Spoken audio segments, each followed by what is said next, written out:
Selamat berjumpa Bapak Ibu Saudara yang dikasihi Tuhan. Kita akan lanjutkan pemahaman Alkitab kita dari kitab Kejadian. Kita sekarang membaca ayat kedua dari kitab Kejadian pasal yang ke-1.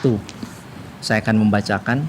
Bumi belum berbentuk dan kosong, gelap gulita menutupi samudra raya, dan roh Allah melayang-layang di atas permukaan air.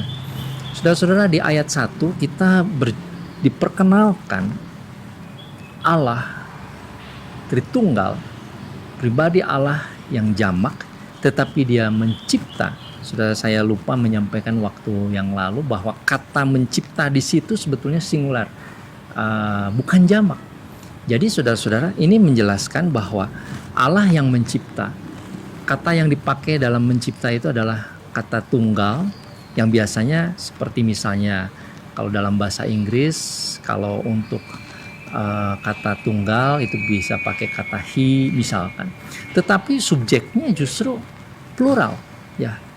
Jadi saudara-saudara, hal ini menjelaskan bahwa Allah yang diperkenalkan di dalam kitab Kejadian pasal 1 ayat 1 adalah Allah yang plural, Allah yang jamak, tetapi dia esa, dia tunggal, satu di dalam kesatuan. Nah, pada bagian yang kedua, saudara-saudara, di dalam ayat yang kedua ini kita kemudian diberitahukan bahwa waktu Allah menciptakan alam semesta ini, pada awalnya bumi ini belum berbentuk dan kosong.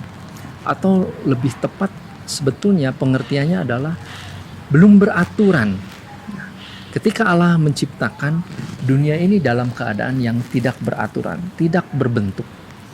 Nah, maka saudara, kita harus kemudian mengerti di dalam ayat-ayat selanjutnya Allah lalu kemudian menyusun, memproses, ya, seperti menyusun segala sesuatu yang bahannya sudah dia siapkan lalu dia memproses.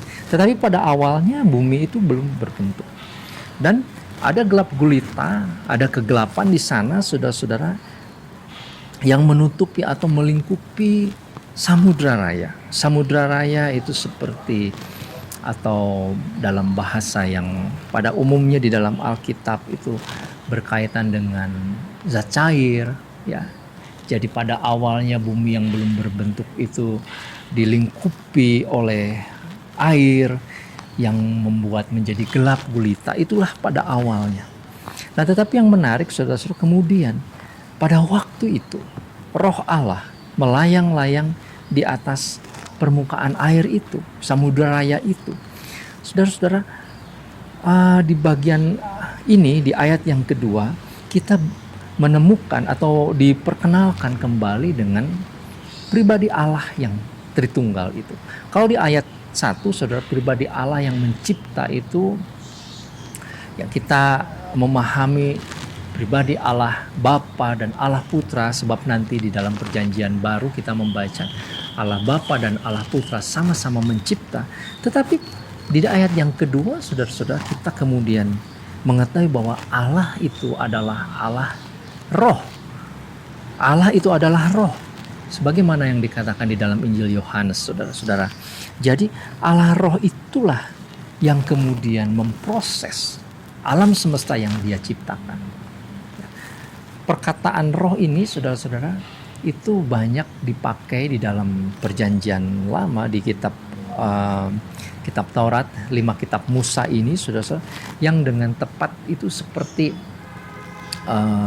induk Raja Wali yang melayang-layang, ya, yang membuat anak-anaknya itu atau melatih anak-anaknya itu supaya anak-anaknya itu bisa menjadi dewasa. Nah, sang induk ini, saudara-saudara, induk Raja Wali ini, dia melayang-layang di atas sarang itu, memperhatikan anak-anaknya apakah ada yang jatuh dan lain sebagainya. Nah, kata roh itu diumpamakan seperti itu, sehingga saudara, yang kita dapatkan pada bagian ini adalah dalam proses menciptakan alam semesta ini, kita dipertemukan dengan pribadi Allah yang hadir di dalam alam semesta ini. Dia yang ada di dalam dunia ini. Dia yang bersama-sama di dalam dunia ini.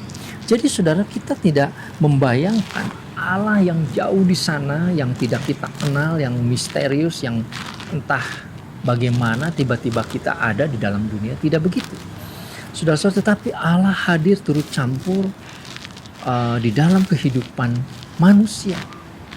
Dialah yang memelihara, dia yang memproses alam semesta ini. Itu yang bisa kita baca.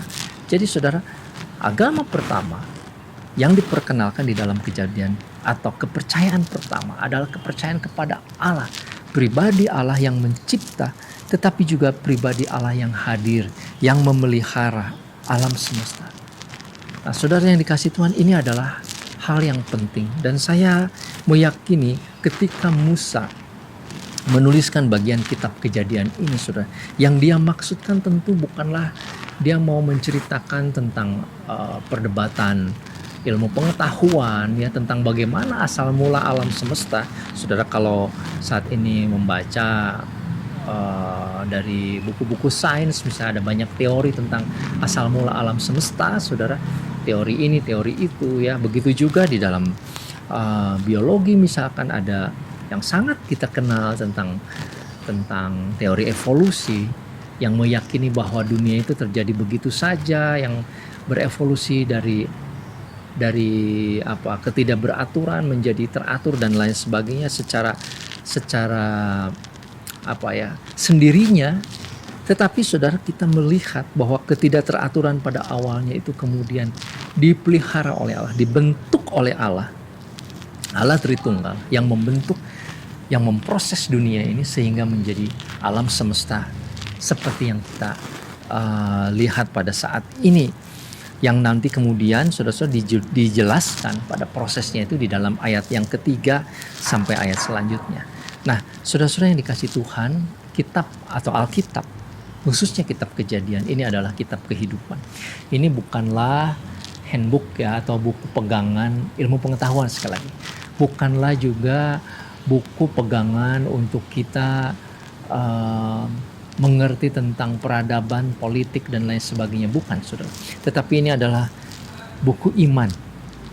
Ketika kita membaca bagian Alkitab, seharusnya di dalam hati kita kemudian ada keyakinan akan kehadiran Allah. Itu yang paling utama. Karena itu, saudara-saudara, ayat pertama dan ayat yang kedua itu dimulai dengan Allah sendiri yang diperkenalkan sebagai Allah pencipta dan Allah yang memelihara, Allah yang memproses, Allah yang hadir di dalam dunia ini. Semoga saudara-saudara ketika membaca bagian ini bisa menangkap pesan yang paling penting dari kitab Kejadian. Karena ini nanti kedua ayat ini yang akan mewarnai seluruh pemahaman kita tentang kejadian asal mula segala sesuatu, saudara-saudara. Tanpa kita kembali kepada pribadi Allah Tritunggal, Allah yang mencipta, Allah yang berdaulat, dan Allah yang memelihara, maka kita tidak akan mengerti. Kita tidak punya dasar pijakan untuk bisa memahami alam semesta dan proses yang terjadi di dalamnya, tanpa kita mempercayai kepada pribadi Allah. Karena itu, saudara-saudara, ayat-ayat ini, kedua ayat ini menjadi ayat dasar yang paling penting untuk kita memahami ayat-ayat selanjutnya. Saudara yang dikasih Tuhan, biarlah hati kita sungguh-sungguh mengenal Tuhan, hati kita sungguh-sungguh percaya kepada Tuhan. Tuhan Yesus memberkati kita sekalian. Mari kita berdoa. Bapa di surga, tolong kami sekali lagi sesudah kami diperkenalkan dengan bagian awal dari Alkitab kami, firman Allah yang hidup yang Engkau sudah sampaikan. Kami berjumpa dengan pribadi Allah Tritunggal, Allah yang mencipta dan Allah yang memelihara, Allah yang hadir di dalam dunia, di dalam proses penciptaan ini. Tolonglah supaya kami juga memiliki iman dan kebergantungan, penyerahan yang sepenuh-penuhnya pada Engkau. Terpujilah namamu Bapa di surga.